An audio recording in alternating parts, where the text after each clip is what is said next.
to all of this, it is that we are for the first time live streaming this event. And so we have people joining us from across the country, from over the world, and probably also from pockets in the metro area, people who didn't want to brave the Georgetown rush hour. So welcome also to our virtual guests. Thank you for attending. Thank you for being here. If we could, I'd like to take just a few moments of silence to remember those whom we've lost in these past 20 months.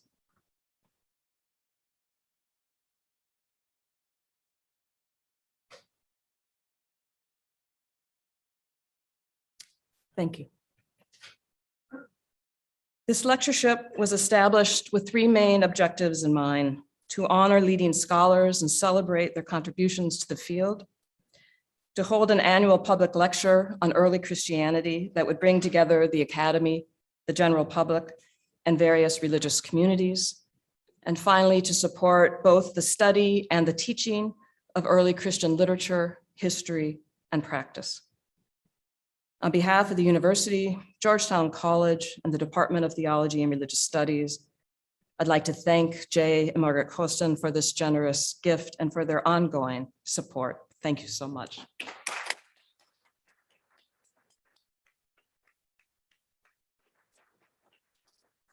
I'd also like to thank our co-sponsor this year, the Berkeley Center for Religion, Peace, and World Affairs. Thank you to Tom Banchoff, Michael Kessler, Amy Vandervliet, Jamong Tong, and most especially Ruth Gopin for her expertise and untiring collaboration. Now to introduce our speaker. Columbus Stewart is a native of Houston, Texas. He received his bachelor's degree in history and literature from Harvard and did his graduate work at Yale, St. John's University, and the University of Oxford. He is a specialist in early Christian monasticism and is himself a Benedictine monk at the beautiful St. John's Abbey in Minnesota. His scholarship has earned him numerous coveted awards and fellowships, almost too long to name. Just 2 years ago, he received perhaps the greatest honor, at least for an American scholar in the humanities. He delivered the Jefferson Lecture at the National Endowment for the Humanities. His scholarship is meticulous.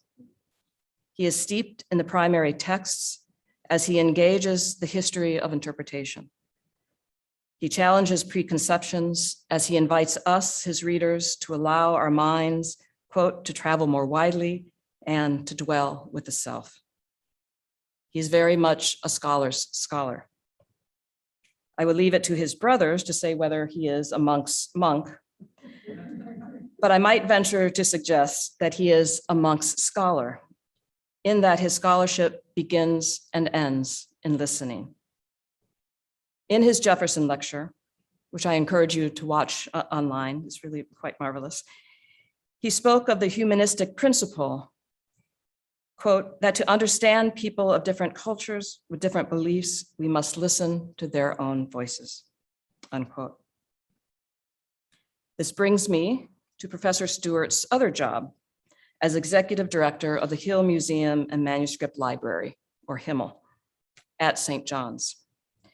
In the 1960s, the Benedictines began a project of photographing old manuscripts in Europe in order to preserve them for posterity in the event of another catastrophic world war. That enterprise has since expanded to include manuscripts from many different traditions and has expanded geographically to Africa, the Middle East, and now, as I understand it, into Central Asia. HIML works with local partners, training them and supporting them as they digitize their ancient manuscripts and thus work to preserve their cultural heritage. All of this labor is rooted in an ancient Benedictine motivation. As he put it in his Jefferson Lecture, quote, copying for the sake of learning, learning for the sake of understanding, understanding for the sake of worship and thanksgiving, unquote. The lecture we will hear this evening is, as you can see, Ascetic Influencers, the Manichaeans, and the Development of Early Christian Asceticism. It's part of his next major publication, a monograph entitled Between Earth and Heaven, The Origins of Christian Asceticism and Monasticism. Please join me in welcoming Columbus Stewart, OSU.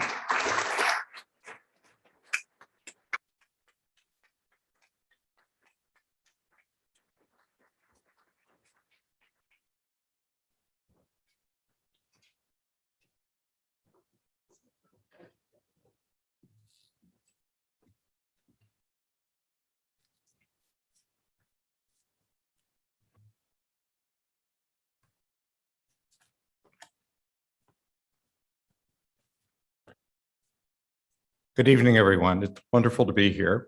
And thank you, Julia, for the gracious introduction. I was recently introduced with the phrase, a Benedictine monk like no other, which I think my brothers would certainly agree with. And I'd like to echo the thanks for J. Margaret Costan for their sponsorship of this lecture and your kind hospitality, including Jay's reaching into the further esoterica of mixology and learning how a Benedictine monk likes his martini. So I'm very grateful for that. So my task this evening is to introduce into the understanding of the development of early Christian asceticism, by which I mean before the movement we know as monasticism, that kind of official institutionalized form of Christian asceticism, the role of particularly the Manichaeans, but also other voices and traditions that may be unfamiliar to many of you, simply in the hope of helping us to understand the broader array of formative influences on early Christian asceticism and therefore on the Christian monastic tradition of which I am a member. So to get us oriented, I want to begin by reminding us of what the traditional, as it were, canonical model of the monastic genealogy or lineage is, which has this sort of Egyptian component up here on the left of the desert tradition of Antony the Great and the desert fathers and mothers. Then you have the Cenobitic communal monastic tradition of Pachomius and Basil the Great, and it sort of flows down in its Latin version with a bit of Augustine to Benedict, and its Eastern version to St. Sabas and then Mount Athos and the great monastic tradition of Russia. And there you can see in this traditional model, I can insert myself as if it were a family tree. So Benedict me, right? And of course, this is a literary genealogy. This is the canonical literature, which has guided Christian monasticism for many, many centuries. But this is not an historical picture of how the thing actually grew. For that, we have to bring in many other voices. Some of them that would be considered orthodox by the standards of the post-4th century, and others which certainly would not be, but were either directly a part of this development of Christian asceticism or were significant players on the fringes and therefore had an influence. And you can see that this is a much more interesting way of looking at the world, not least because it brings in women, for example. It brings in urban ascetics. It brings in those more clearly influenced and guided by Greek philosophy, etc. So what I propose to do this evening is to explore one little corner of this broader view, one neighborhood, you might say, and that's this one up in the upper right-hand corner. So I want to, in a sense, work backwards from Basil the Great, Eustathian communities, the Benai and Benath Kiyama of the Syriac Christian tradition, and then the Manichaeans, which will be where I'll end up eventually in this overview this evening, to try to understand how there might have been mutual influences, even if not the strict literary genealogy of the classical model that we were just looking at. And I want to accompany this kind of schematic view with a map, because I'm a great believer in maps, because so many modern people are not. So as a result, it helps to orient ourselves geographically. And this is a depiction of the Byzantine Empire and the Persian Empire as it existed in the latter part of the 4th century. And you have circled in blue these major centers, episcopal sees, and so on, which are associated with Greek texts, so Greek ascetical literature, theological literature. So Caesarea, Basil, and Sebastia, we'll hear about in just a moment, of course, the great city of Antioch, and then Beroia there, which is modern Aleppo.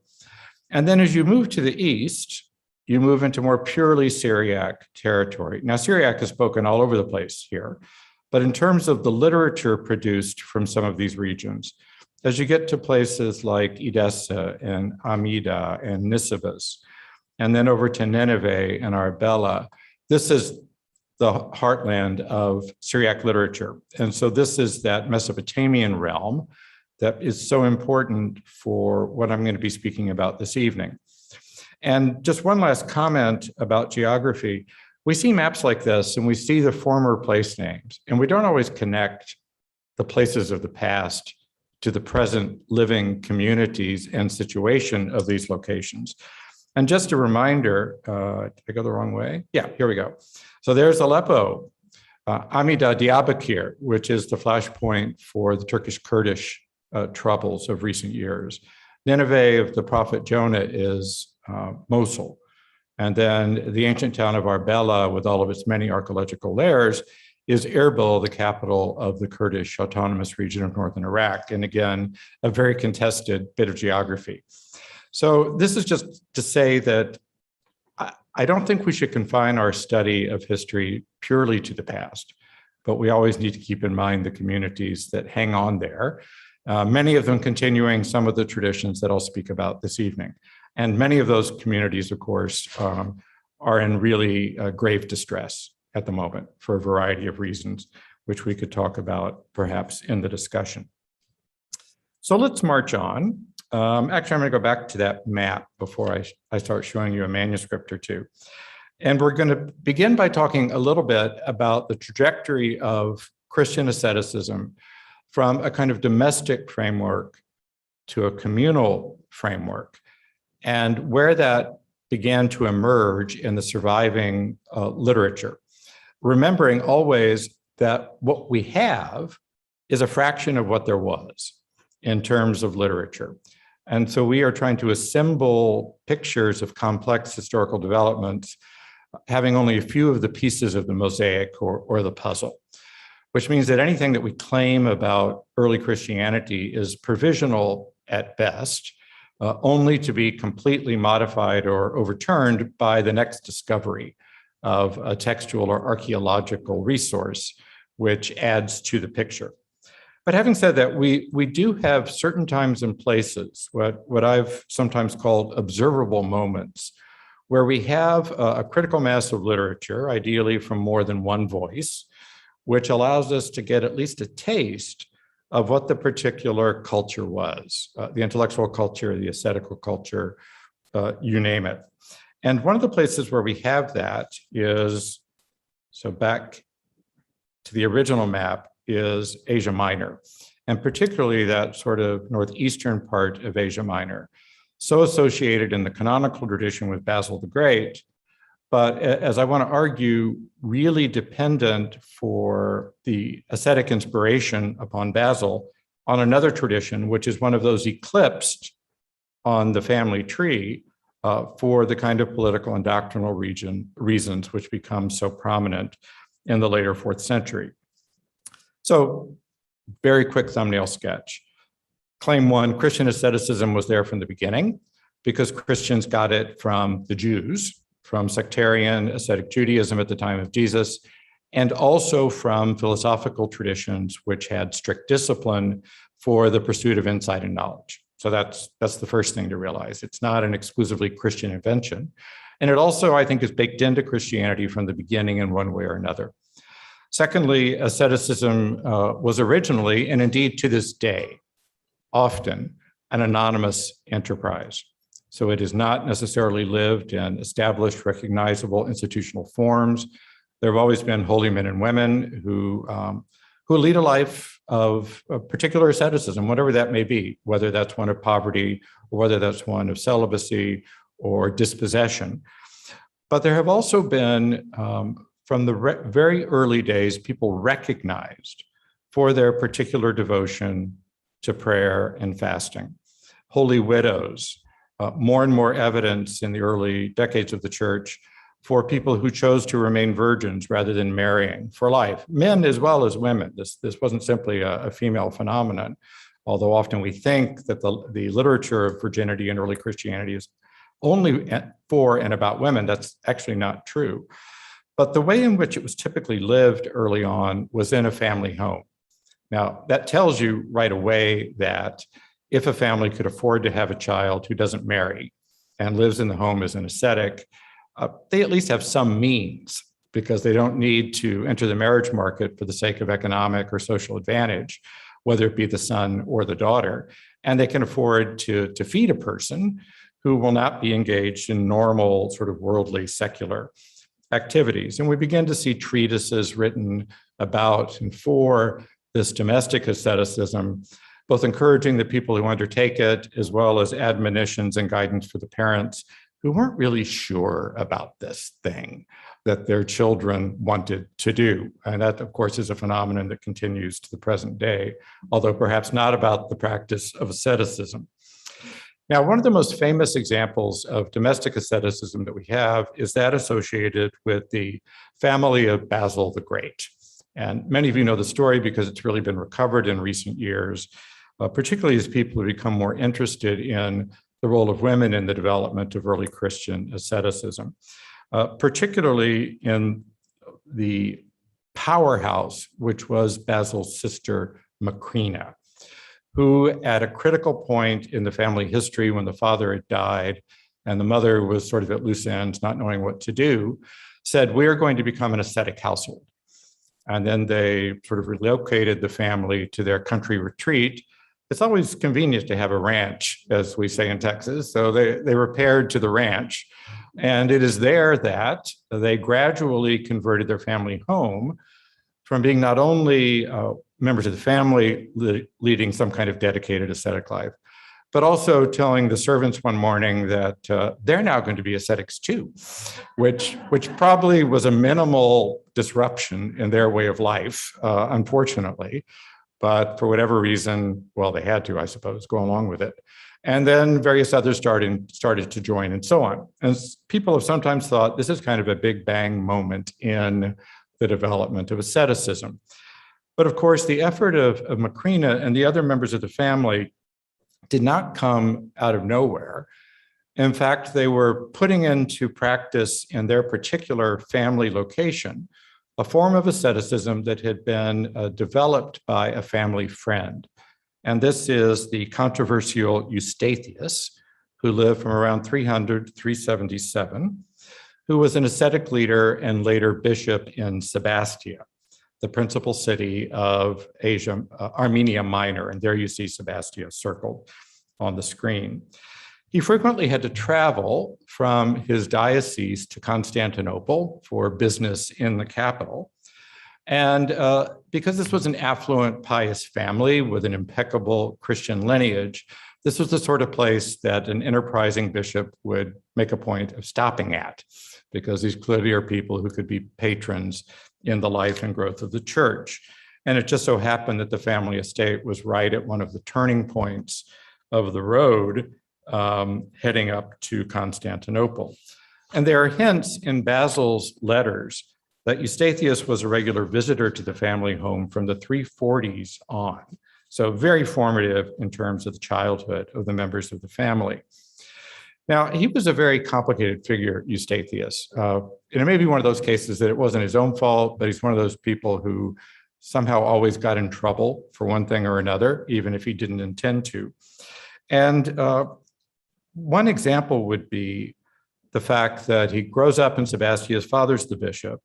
Eustathius goes to Alexandria. A lot of people did because it had fantastic philosophical schools and theological schools. And it was sort of part of the grand tour of people who wanted to become intellectual or ecclesiastical powerhouses in the early church. And in Alexandria, he must have encountered various forms of ascetic life, Christian and other. When he returned home and was ordained a priest, he decided to present himself as a Christian philosopher, wearing the philosopher's distinctive cloak rather than the dress expected of a priest. As you may guess, this eccentricity did not go down well. And according to the historian Socrates, his own father excommunicated him. So he goes off to Constantinople to try to pull it together and start over. And in the meantime, is condemned by a council held at the town of Gangra in the province of Paphlagonia. The surviving decrees are a mine of information about tension between ascetics and ecclesiastical authority in the first part of the 4th century. Whatever other business they had to do, the bishops gathered there took time to not only draft canons condemning various dubious ascetic practices, but also to write a letter to the bishops of Armenia accompanying the canons. In other words, writing a letter to the province where Eustathius had been active. It seems that Eustathius, as a Christian philosopher, wanted to develop an ascetic community and began to do so, but in ways which created ecclesiastical anxiety, which is a recurrent theme in the history of asceticism and monasticism, by the way. Their concerns were mostly about good order. They didn't want these ascetics to dress eccentrically, like the philosopher's cloak, or in ways that did not conform to social norms. So, for example, women should not dress in the clothing of men, such as the philosopher's cloak. They wanted to respect family structures and obligations, so don't encourage children to leave their parents or spouses to separate from each other to become ascetics. They should pray in churches rather than their own assemblies. Perhaps most pointedly, they should not divert donations which might otherwise have gone to the bishop, to their own coffers, always an issue. And they should fast on the days canonically approved for fasting rather than according to their own customs. Now, in these canons, there are echoes of earlier controversies, which were long a part of these tensions between ascetics and authority. But what makes this particular controversy so interesting is that it was resolved in the heart of the church. Eustathius would eventually succeed his father as bishop, having successfully mainstreamed his ascetics. And the historian Sozomen, writing in the mid-5th century, said that Eustathius righted things by adopting normal clerical and episcopal garb and using his own gift of teaching to preach a proper Christian understanding of sexuality, which affirmed marriage while condemning deviant forms of ascetic sexuality, such as the cohabitation of male and female ascetics, which was a particularly neuralgic point for bishops through the 4th century. Now, Eustathius's model proved to be very decisive in the family of Basil. One could argue the monastery that emerged out of the family home was a Eustathian community, though it was not in the city. But of course, you probably know that Basil himself quickly attached himself to a bishop and became a kind of advisor to established ascetic communities, which were clearly Eustathian-inspired ascetic groups. And so Basil's famous asceticon, sometimes called his rule or rules in the plural, they are questions and answers, is really a series of guidelines for these established communities, which he himself did not found, but which it became his task to guide, modeling it on the success of Eustathius in keeping these ascetics within the church and working out a modus vivendi, which did not upset the sort of social norms and structures that were thought to be important for the effective functioning of the church. Now, why don't we know more about this? Well, the reason we don't know more about this is that eventually Basil and Eustathius had a falling out, and this was over aspects of the doctrine of the Council of Nicaea in the later stages of the controversy leading up to the Council of Constantinople, which more than 50 years after Nicaea finally settled the question officially, at least for the imperial church. And so Eustathius was branded with the term heretic for being soft on a kind of neo-Nicene line theologically. And Basil, in a sense, replaced him as the key figure in the history of asceticism.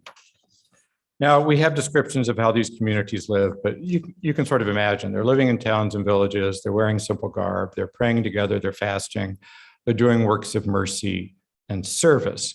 And again, they're doing it at the heart of the church. Now, given the fact that these Eustathian communities played a key role in resolving tensions between ascetics and ecclesiastical leaders about sectarian elitism, one can't help but wonder where Eustathius got the idea.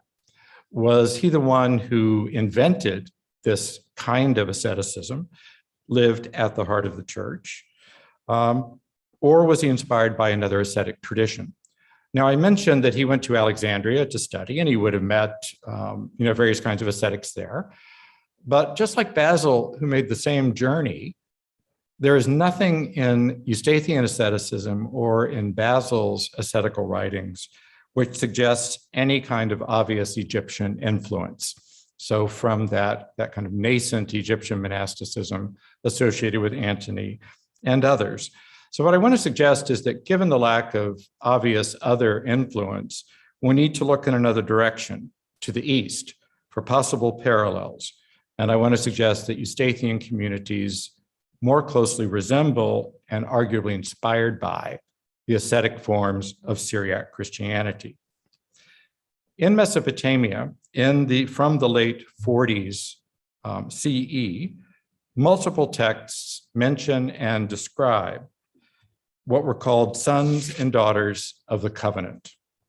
These were never married ascetics, the sons and daughters of the covenant, and there were also alongside them Kadishae, who were previously married people who then became ascetics. So they might have been widows or widowers, or they may be a married couple that raised the kids and did well and looked across the breakfast table one morning and said, let's do something different.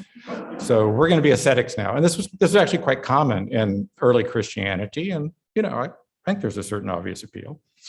So in any case, these communities, from what we can tell, were geographically widespread across Syriac language Mesopotamia and fully integrated into the life of the larger church. And from what we can see, this form of asceticism lasted well into the 5th century, when the monastic paradigm, not solely inspired by Egypt, but totally informed and shaped by Egyptian monastic literature, swept all before it. But we do have some of these observable moments in the 4th and 5th centuries when we can see the covenant in its fullest vigor. Writing from the first half of the 4th century by Aphrahat, active in the 330s and 340s, and by Ephraim, who died in 373, extol and instruct members of the covenant and cognate ascetics. While texts from the early 5th century, especially Rabula of Edessa, an interesting character in his own right, show them existing alongside another form of asceticism, defined by its isolation from towns and cities, the towns and cities where the members of the covenant lived. So a kind of first appearance in that literature of what we think of as classical monasticism. Another 4th century text, the Book of Steps, depicts a Christian community with two forms of discipleship. The ascetic perfect Christians who renounced marriage and possessions, living as if their minds were in heaven, even if their feet were on the earth.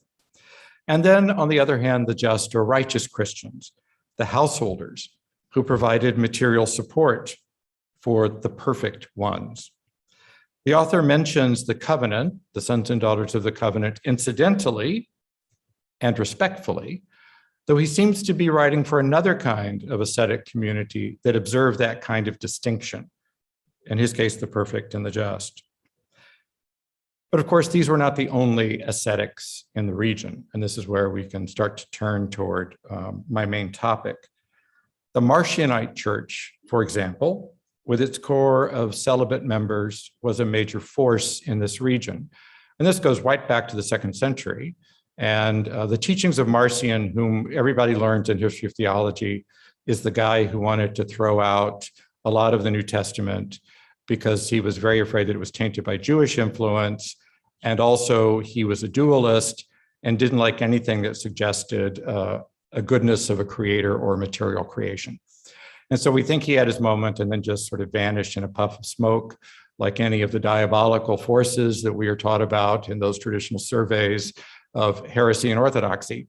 But in fact, his followers continued, and what was originally a school of interpretation became actually a church, to the point that the oldest datable church in Syria, from an inscription on the cornerstone, was a Marcionite church from the 4th century. And then, of course, there were the Manichaeans, whose founder, Mani, whose dates are around 216 to 274, was born in southern Mesopotamia and wrote in Syriac.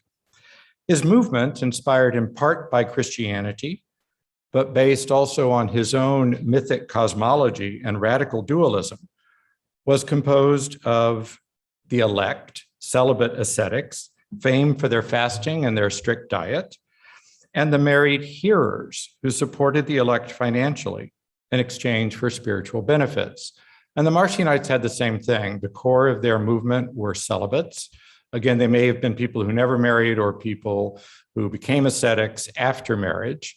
And they were supported in turn by the larger part of the church. And it was the job of the ascetics to fast and pray more for the sake of the rest of the movement.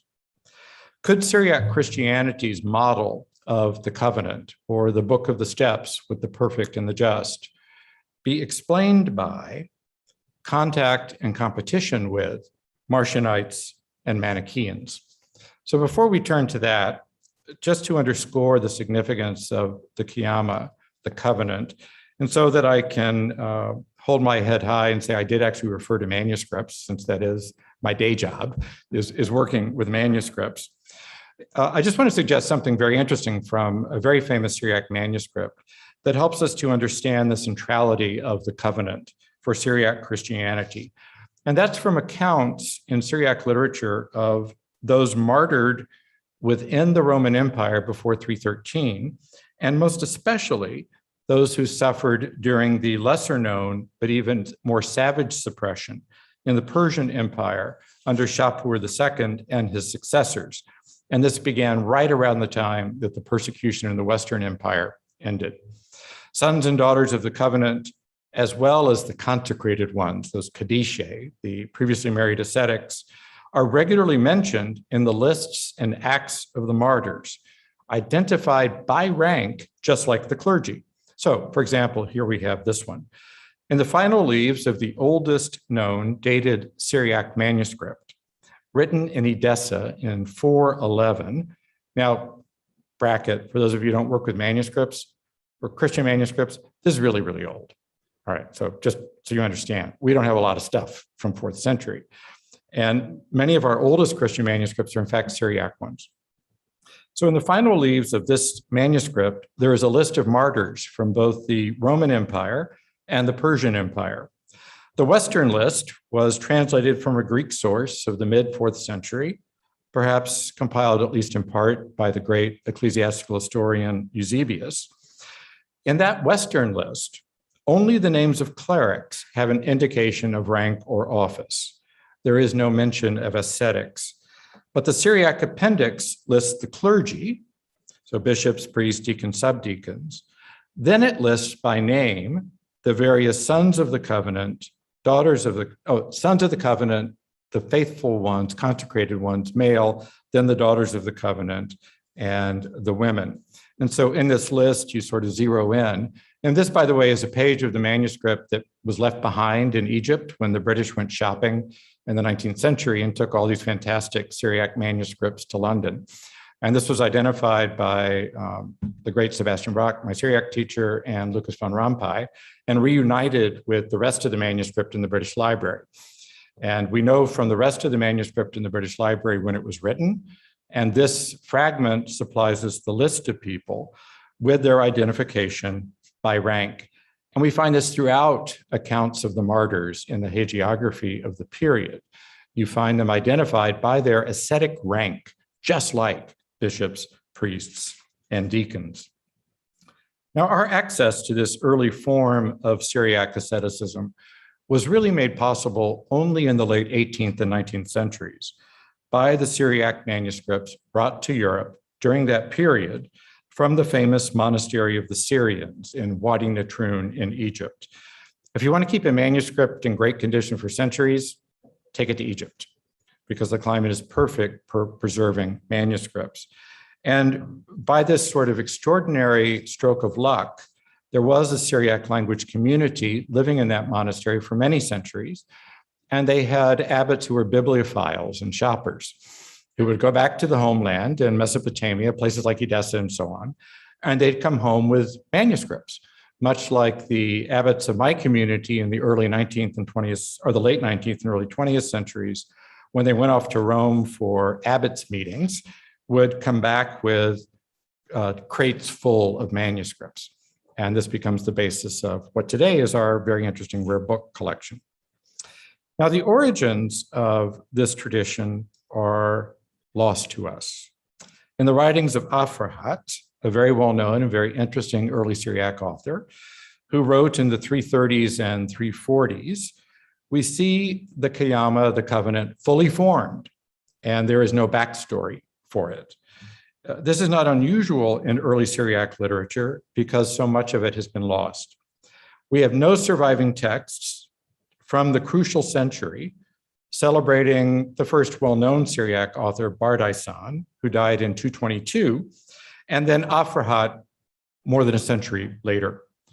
Seeing the covenant in its prime depends almost entirely on Afrahat, and then a century later on those descriptions of the covenant coexisting with a new form of asceticism in Edessa described by Rebula. The chronological gap between those two authors, itself about a century, shows the persistence of this model and the fact that Afrahat and Rebula lived on opposite sides of the Roman-Persian frontier, Afrahat on the Persian side, Rebula on the Byzantine side, shows its geographical scope. So with that, we can begin to make the turn toward what I really want to talk about today, which is the Manichaeans. But before we go, here's a nod to Afrahat, one of those great manuscripts in the British Library. And the other thing to realize about this particular text, upon which mountains of modern scholarly literature have been piled, is that the complete text has to be reconstructed from the only 3 surviving manuscripts. So we came this close to not even knowing about this. And then similarly, I mentioned the Book of Steps with the perfect and the just. This is the oldest manuscript from the 6th or 7th century. And this text featured in my doctoral work, so I'm very fond of it. And I was very pleased that we could digitize it in Jerusalem as part of the work of our manuscript project. So now, the ascetics praised by Ephraim, Afrahat, and the Book of Steps had their counterparts among the Marcionites and Manichaeans, as I suggested. The Marcionites were explicitly Christian, the Manichaeans permeated by Christian themes and language. And any direct view of them from the 21st century, particularly of the Marcionites, but also true of the Manichaeans, though less so, fortunately, because of recent discoveries, was eclipsed by the thorough efforts of the imperial church to completely eradicate them and destroy their literature. This was extremely successful. And so until recently, for example, evidence for the Manichaean presence in Africa, Asia Minor, and large portion of the Middle East under Byzantine control was limited to gleaning material from their opponents. And that's not always the best way to get a well-rounded picture of a particular movement or tradition. The greatest challenge, I would argue, to the Catholic tradition, and I think it becomes meaningful to use that term as we go into the 4th century, and can identify Catholic as the party of Nicaea. You actually have a theological and doctrinal hook you can hang it on. The greatest challenge to the tradition identified with Syriac authors like Ephraim and Afrahat and others arguably came not so much from the Marcionites as from the Manichaeans. Mani created a synthesis of Christian, Gnostic, and Zoroastrian thought and devised an institutional framework for its propagation. The missionary zeal of the Manichaeans reached across Central Asia into Western China, where they survived for centuries beyond the time of their suppression in the Byzantine and Persian empires.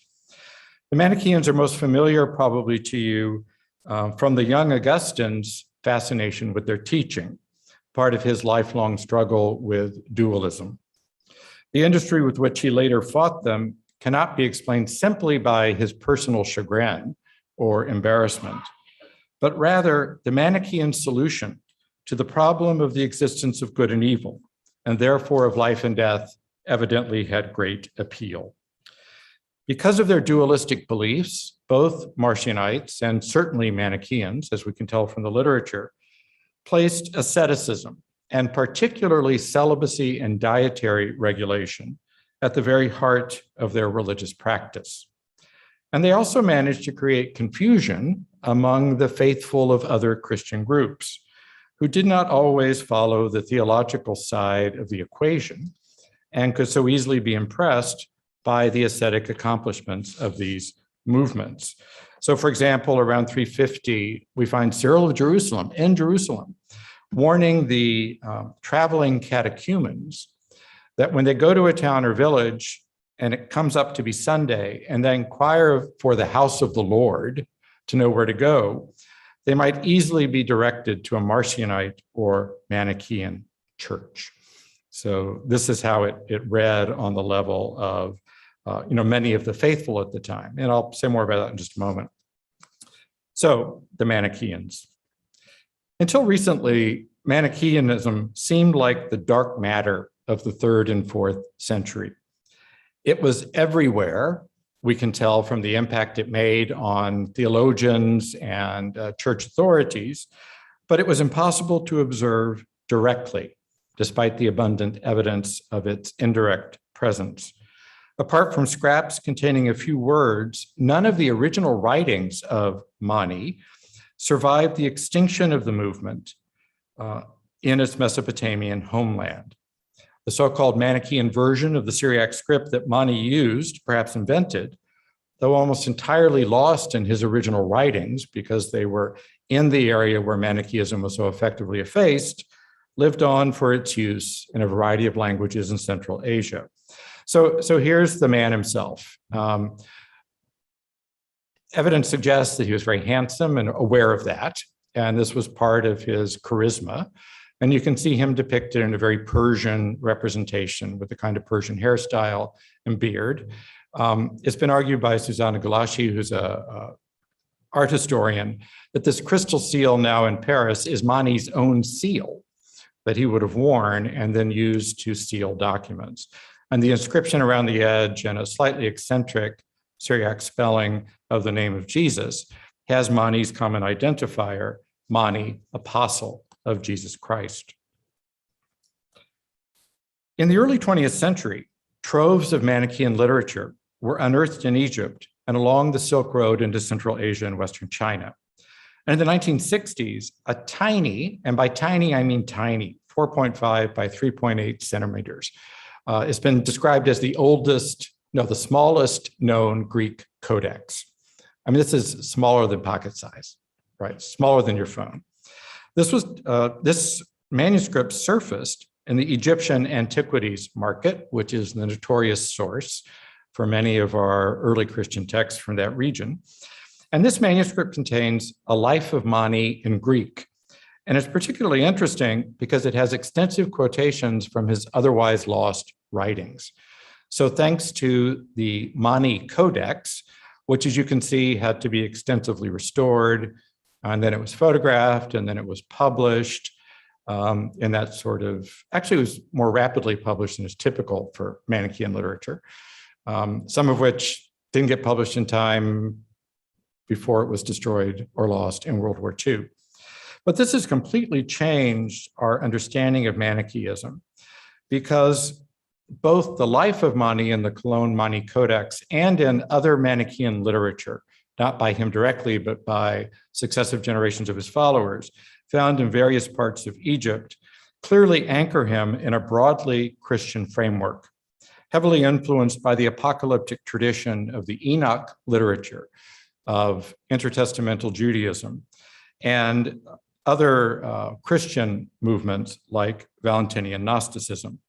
Scholars have identified influences from Iranian religion and possibly from Buddhism, an actual case of Buddhist contact with someone who could be understood in the broader Christian ambit. And indeed, many scholars today describe Manichaeism as a form of Christianity, or at least a derived form. Now, Mani justified his movement on the basis that while he venerated Jesus and was happy to call himself the apostle of Jesus Christ, and revered the Buddha and revered Zarathustra, he had to bring his complete and true revelation because they screwed up. Because what they did when they came is they proclaimed their message, but they relied on their followers to write it down. And in the process of that writing down, the message was corrupted. And so Mani said, I'm going to write my own stuff. And so this is the gospel by my own hand. And he accompanied it with a book of paintings. He apparently was an accomplished artist, to depict it in picture form, so like flip charts that you could use in catechesis. And then he added to that his creation of a complete institutional structure for his movement. Now, the life of Mani and the teaching of Mani is really interesting, but in the interest of time, I'm going to do that very briefly. The life of Mani, which is actually in a great sort of Manichaean turn, described as the origins of his body. So you see the emphasis on the body as opposed to the kind of eternal spirit of Mani, describes his upbringing in a male Jewish Christian ascetic group in southern Mesopotamia, known as the Elkosites after their founder. They spoke Aramaic, they were celibate. Many of them, like Mani's own father, had been married men who then decamped to this ascetic group. And they had dietary prohibitions related to meat, to wheat bread, which they called Greek bread and despised because they associated it with the Gentiles, and also prohibitions on certain fruits and vegetables. And like the sectarian communities of the Dead Sea Scrolls, they practiced frequent ritual washings of body and food. So Mani called them the Baptists, and they hated the Gentile Christians and other Greek-speaking Christians, even Hellenized Jewish Christians, because they followed the line of Paul. So we think of Paul as being totally mainstream in early Christianity. It was one branch, and it was the one that would ultimately prove to be successful. Now, Mani's relationship with the Baptists began to grow tense because he started to receive intimations from palm trees and other plants that they didn't like being pruned and harvested by the Baptists, that they felt pain. And this acute sensitivity of Mani to other living things was reinforced when at the age of 24, he met a divine twin, sometimes called the divine double, who was sent from the Father of Greatness to reveal the message he was to reveal to the world. And in the Codex, the Clone Mani Codex, the life of Mani, his eventual departure from the Baptist is justified by his conclusion that their ritual ablutions were pointless and their attitude toward creation was cruel. His argument against the ablutions was a Gnostic one. Only knowledge, the separation of truth from darkness, light from darkness, can truly purify the soul. Now, the life says he met the divine twin. The divine twin filled him in. The process surely took longer, and it required exposure to literature and ideas that would not have been found in the library of that Jewish Christian Baptist sect. So philosophical writings, the writings of people like Bardaisan, apocalyptic literature like the Book of Enoch. These are all texts that Mani would have read in Syriac, Aramaic speaker, Syriac, an Aramaic dialect used for Christian writing.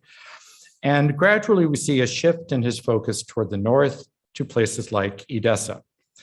Now his teaching was simple in principle and application, but it was very complex in its fullest form. So I'm going to give you the real simple form, and not give you the stupefying account of the full Manichaean cosmology, because you understand why Mani used pictures, because it's a highly visual, interesting, if a little out there, understanding of things. So here's the short form. Mani's cosmos was torn by the conflict between light and darkness, two realms that originally existed separately, but were intermingled through the envy of darkness for light. The present situation of material creation is thus this state of mixture, manifest in human lust and the misuse of creation. But living things could be delivered from the admixture of darkness in them by liberating their particles of light, because there's light in all living things. Now, as I say, the complete system is almost impossible to describe in words, but the point of it all is life is all about maximizing your access to the particles of light in yourself and particles of light in other living things, so that the balance of light and darkness in the universe can be tipped in favor of the light. And the actual way he describes this process is quite poetic. But the way it cashes out in practice is through the transactional relationship of the Manichaean elect and the catechumens. I should note here that one of the ways that Mani was so successful with recruiting people from other Christian groups, in addition to what I'll describe in just a moment with the Manichaean sacred meal, is that his own literary style echoed that of Paul and other Christian writers. So let me just read you a couple sentences from Mani's Gospel of Truth. I, Manichaeos, apostle of Jesus Christ, through the will of God, the Father of truth, from whom I also came into being. He lives and abides for all eternity. Before everything he is, and he remains after everything. Everything which has happened and will happen is established through his power, and from him I have my being, and I exist also according to his will. And from him all that is true was revealed to me, and from his truth I exist. Now, it seems that over time, this originally strongly Christian packaging of Mani's teaching was lessened, and Mani himself became more central to the story. So less Mani, apostle of Jesus Christ, and more Mani, the apostle. But nonetheless, the Christian flavor remained sufficient to entice and assuage those drawn to the movement from more traditional Christianity. As Ian Gardner has noted, such converts would not have been overly focused on points of doctrine. He writes, the concerns of the mass of believers were necessarily more matter of fact, for whom Manichaeism would have been a kind of higher and more effective Christianity. So as we've seen, Mani taught that all living things, including plants, animals, and the earth itself, experience the pain of material existence. And therefore, acts of violence against them tip the scales toward darkness, and then forms of practice to recover the particles of light tips it the other way. And so for Manichaeans, the struggle between light and darkness played out particularly in sexuality and diet, which in their view were the cause of suffering by humans and other living beings. Therefore, there were the three seals of the mouth, hands, and breast, which governed what was eaten, how one interacted with other living things, and the management of sexual desire. And the three seals were complemented by 5 commandments: not to lie, not to kill any living thing, even plants, not to eat flesh, to remain pure, and to practice blessed poverty. Mani entrusted the whole system and that complete array of ascetic practice to the core adepts, the elect.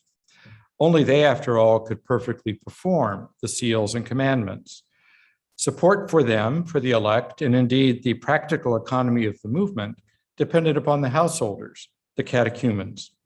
They in turn depended on the elect for instruction and for access to the particles of light released by the elect through their fasting and celibacy. This transaction occurred in the central Manichaean ritual of a sacred meal, in which the elect consumed bread offered by the catechumens.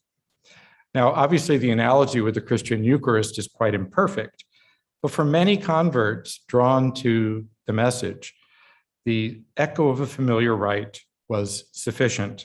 So too the conclusion of Manichaean Psalms, with their echo of a Trinitarian doxology. Glory to our Father, our Master and Paraclete, Mani the living, the Spirit of truth, and all his holy elect and his catechumens of the faith. Now, because the catechumens had no hope of salvation without the prayers of the elect, asceticism was not simply an exemplary and prized element of the Manichaean community, but an essential component of it. This is where the ascetic constructs of the perfect and the just in the Book of Steps, the sons and daughters of the covenant, or later Christian monasticism differed from Marcionite and Manichaean asceticism. It was possible for Christianity to exist without celibate, fasting, dispossessed ascetics, even if in practice it rarely did. But this was impossible for Marcionites and Manichaeans, for whom it was baked in to the very essence of their churches. Another difference is in what we might call spirituality. Mani did not theorize about the elect. He praised them, but he did not theorize about them in the way that later Christian monastic authors or authors of treatises on virginity and so on would do. Instead, it was very practical and even utilitarian and transactional. The elect ate the bread offered by the catechumens, and therefore the catechumens gained access to a greater share of light. All right, so the impact of all of this on Syriac asceticism, and this is my last round here. The Syriac poet Ephraim wrote extensively on the threat of these groups in Mesopotamia. Ephraim was a prolific author and vigorous advocate of Nicene Christianity in his hometown of Nisibis, now Nusaybin on the Turkish-Syrian border, and then after a treaty ceding Nisibis to the Persians in 363 in Edessa, that famous historic cradle of Syriac Christianity. Ephraim, in his 56 hymns against heresies and his substantial prose refutations, targets the Marcionites, the Bardaisanites, a native Edessene movement which had Christian elements, astrological elements, philosophical elements, and so on, particularly in these writings. And in the last of his 56 hymns, he offers thanks for being in a church free of the book of the raving Marcion, the writing of the insane Mani, or the book of mysteries, the hateful things of Bardaisan. Instead, the church, for Ephraim, the Nicene church, possessed the true scriptures, the two testaments of the king and of the king's son. Now, Afrahat and Ephraim particularly, and then Afrahat to some extent, critique the Manichaeans and the Marcionites extensively for their dualism in theology, but they have little to say about their asceticism, apart from a kind of grudging admittance that they were really good at it. He writes, Marcion girds himself with sackcloth to darken the sons of light. Mani seduces with his pallor, the sort of beautiful pallor of Mani, which apparently was part of his marketing. Similarly, describing Satan's wiles toward women, Ephraim writes, today in various ways he has seduced the simple women. One he captures with fasting, so that'd be the Manichaeans working on behalf of Satan. Another by sackcloth and vegetables, the Marcionites. Another by eloquence, those philosophical Bardaisanites. Now, I could go on with examples of the polemic and the intensity of the polemic, but it is very clear that the Manichaeans and the Marcionites, but I would argue especially the Manichaeans, loomed large in not only the Imaginarium or the nighttime fears and fantasies of people like Ephraim, but in their daily existence, particularly given the fact that Ephraim represented a community in Edessa which seemed to have been a minority Christian group because they followed Nicaea and were not even honored with the term Christian, but were called Palutians after the name of their leader. At this point in this presentation, you might expect me finally to pull out the crucial piece of evidence, the smoking gun, that confirms the trajectory I've outlined, to show that it was Manichaean asceticism that shaped the creation of the sons and daughters of the covenant, as that ascetic elite fully and formally integrated into the life of the church, and similarly, the ascetics of the Book of Steps. Sadly, such a clear link and smoking gun does not exist, and we can blame it on the lack of literature that I mentioned earlier. But is it unreasonable to suggest that in that blank century of Syriac Christianity, from which we have no surviving literature, between the time of Bardaisan, 222, and Aphrahat, active in the 330s and 340s, the time also of Ephraim and the Book of Steps, is it unreasonable to suggest that the phenomenal success of Mani's church and the ascetic heart of it had an influence on the shape of Syriac asceticism, and then on Eustathian asceticism, and then on the asceticism of Basil the Great? Ephraim's sense of panic was surely based on more than ideas. The Marcionites and Manichaeans were truly an existential threat. For at least 6 decades before Aphrahat wrote, and almost a century before Ephraim, Mani's followers were spreading across Mesopotamia, joining the more established Marcionites as ascetic forms of what they themselves would have claimed was Christianity. It may be that this is not a detective story with the kind of evidence that can produce a final conclusion or a conviction in a court of law, but something more like a spy novel. And so I'm going to conclude by channeling the spirit of the late, great John le Carre, who, if he were asked to describe the situation and the stalemate even between the Manichaeans and the Syriac Christians before imperial power was brought fully to bear on the Manichaeans, might have written something like this. When they met, as they often must have, they eyed one another like spies on a bridge, who could regard the other with perfect understanding across utterly irreconcilable differences. Thank you.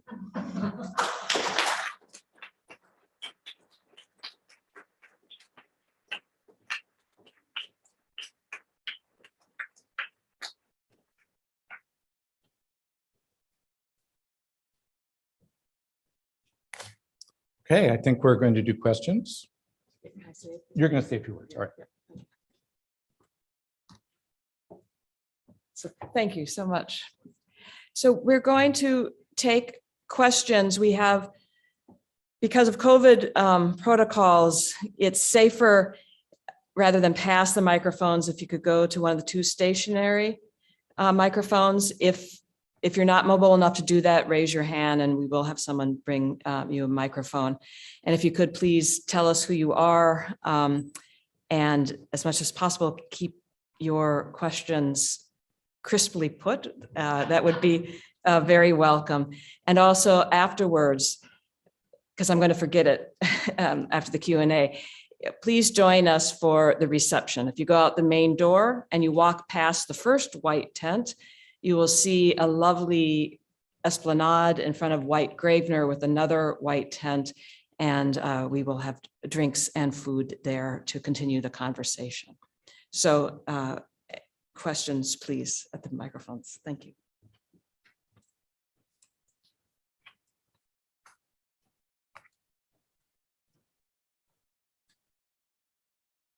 While we wait for the question, is this microphone working? That's good. I admire your fortitude in staying awake in a warm room at 5 in the afternoon. I had the advantage of standing.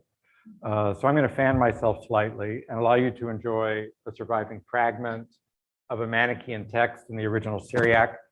Honestly, people, this is like all there's left. This left is a little fragment or 2 like this, but it's a beautiful hand. So you can look at that while we converse. My name is Fred Kellogg. I'm associated with the other university named after our first president.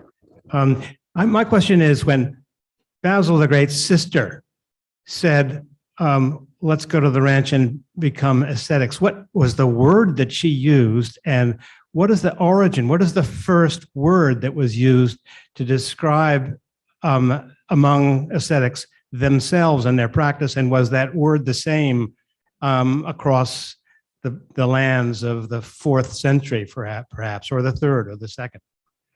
That's a very good question. So there was an existing vocabulary to describe asceticism, a vocabulary which had been basically derived from Greek philosophy, and it occurs very often in these Greek ascetic texts. So, words that are the basis of our terms ascetic, or the term enkratia, which you sometimes see, and a verbal form of that, which is describing a form of discipline, particularly related in Christian terms to alimentary and sexual discipline. So there is that kind of thing. But, Macrina and Basil's family, and indeed Basil himself, never described themselves as monks or female equivalent of the term monks, which of course in Greek can also be feminine with a different ending. Instead, they described themselves as devoted ones, pious ones. They spoke of their brotherhood and sisterhood. There are occasional references to the dwelling as a monē, which is the same word that ultimately gives us eventually our word monastery. But Basil really takes pains in his own writings to avoid any term that technically distinguishes an ascetic from other Christians. And this is reflecting that whole tension around Eustathius and other earlier Christian controversies like the Encratites and so on, where the issue was precisely sectarian tendencies of ascetics and the effort to rein them in and bring them back and to have them live in the church in a way that did not provide an explicit or implicit judgment on the life of householders, married householders.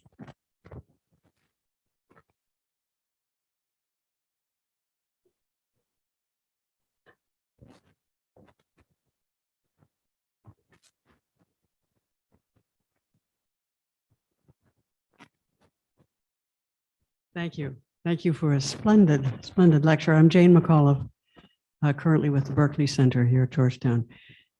You mentioned in talking about the Eustachian form of asceticism that in one of the manuscripts that you showed us that there were, I don't think you called them ranks, but they were kind of analogous to the bishop, priest, deacon, and subdeacon.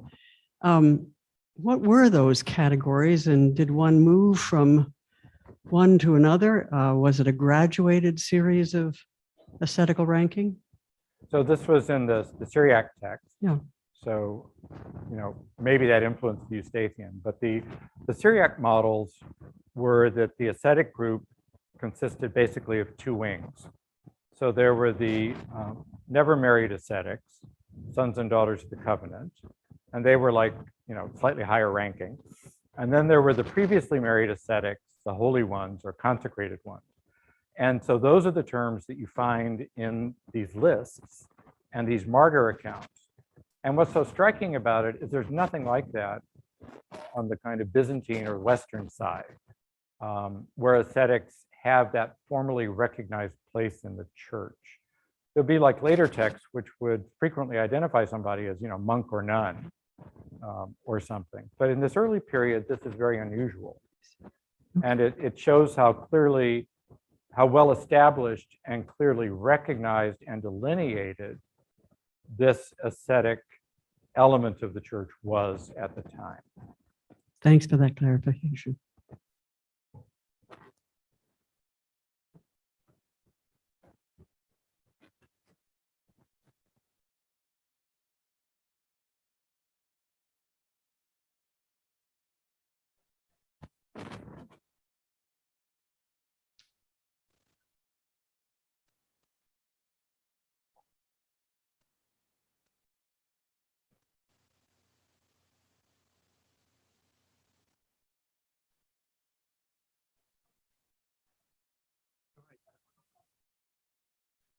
My name's Tim Green, and I have absolutely no credentials at all. I'm just interested in this kind of stuff. Sorry. I have a language question, a history of language question.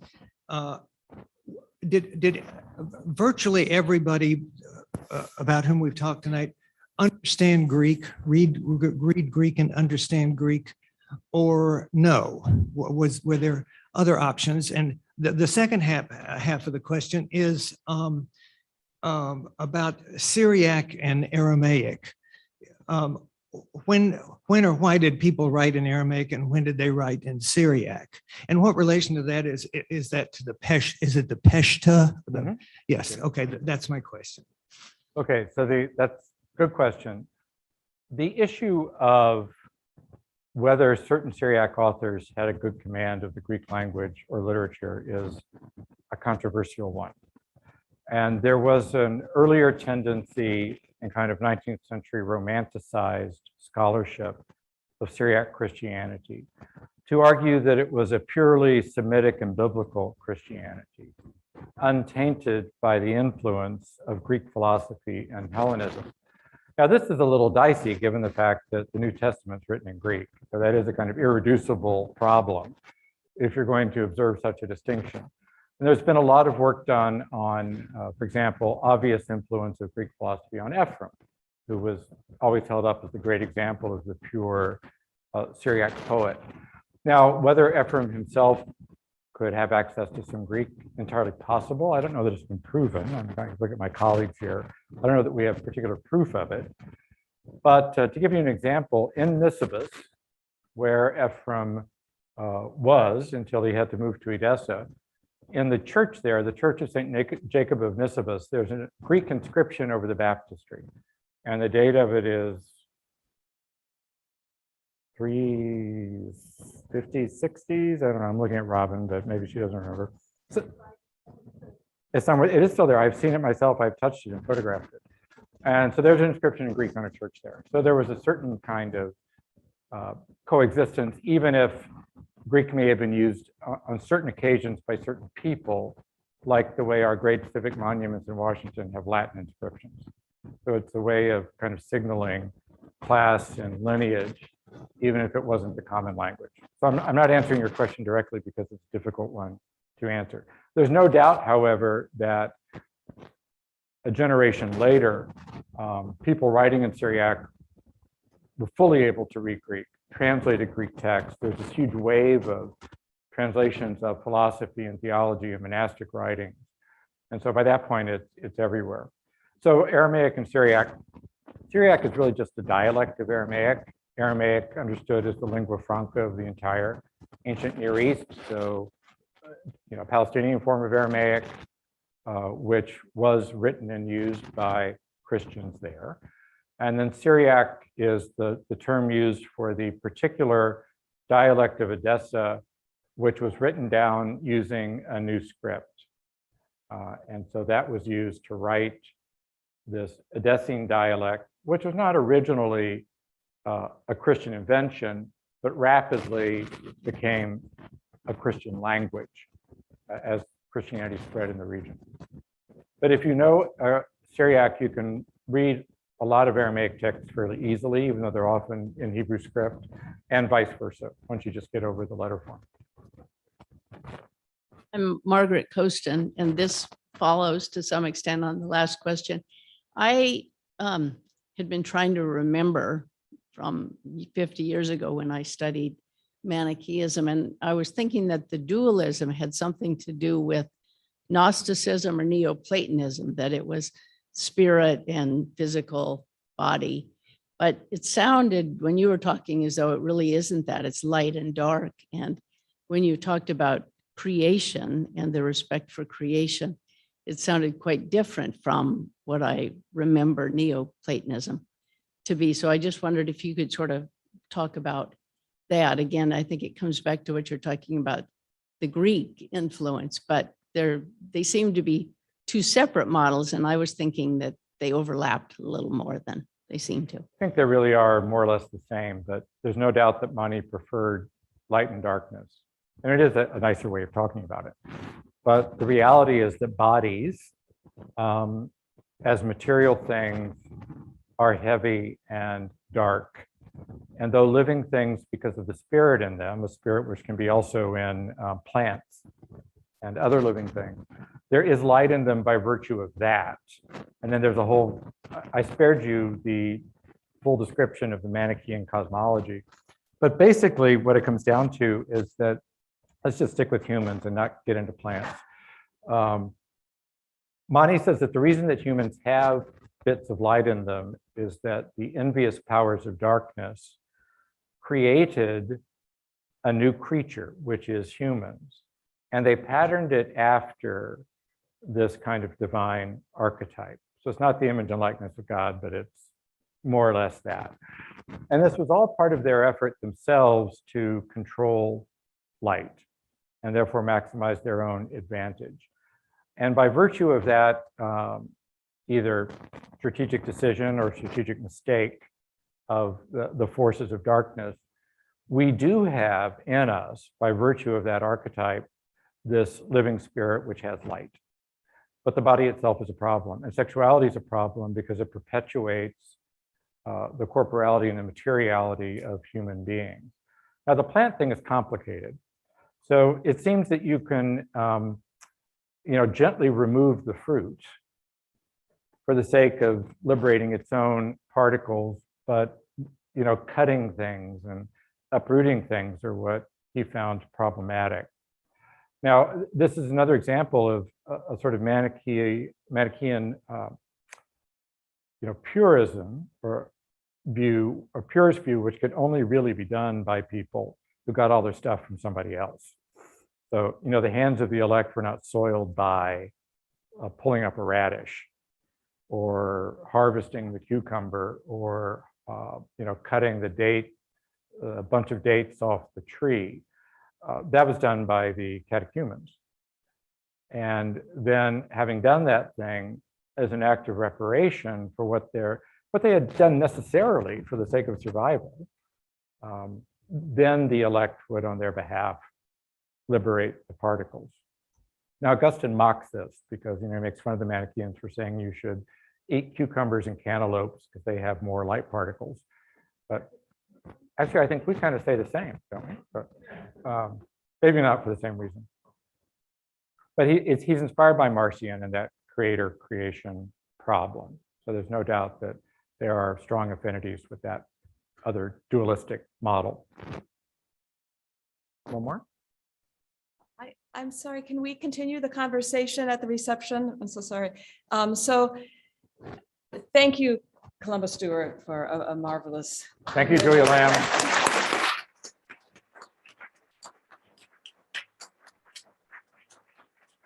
And please join us out in front of White Gravener for a reception and continuation of the conversation. Thank you so much.